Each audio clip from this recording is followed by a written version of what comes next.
God, one of the first things he says is that God is not so bankrupt that he needs men to worship him with their hands.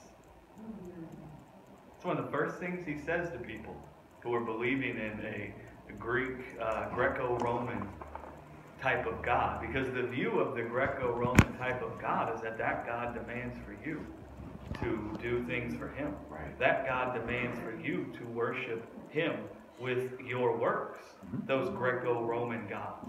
And if you don't worship him with your works, then they're gonna come and they're gonna kill you.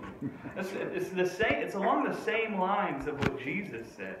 He said that God is spirit, and so when we worship God, we worship him in spirit, even truth. Yes. And so what Jesus was saying there was the same thing. Listen, man, this God we don't worship by the works of our hands.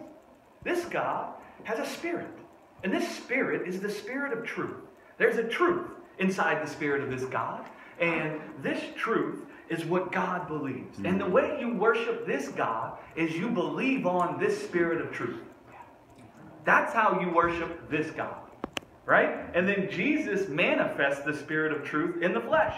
But he realizes everybody around him is carnal. I mean, he was with the disciples for 3 years. They didn't understand anything he said. You know what I'm saying? Yeah.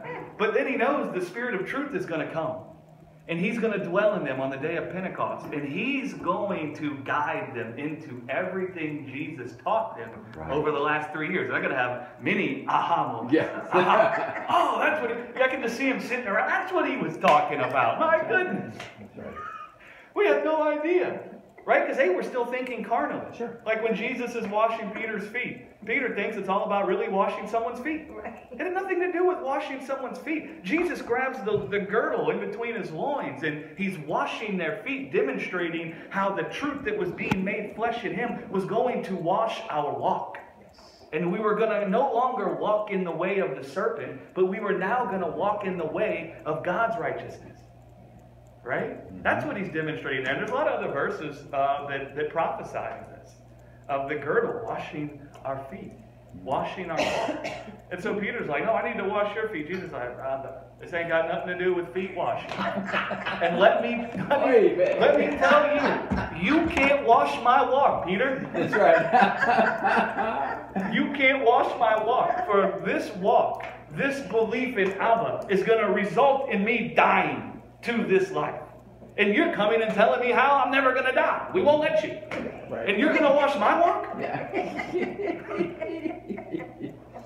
Right? And so Jesus knows you can't wash my walk. That makes so much sense. That's what he's talking about. It had nothing to do with... And listen, it's nice to serve each other. And so this isn't to disparage people who have done this or who have thought to do this.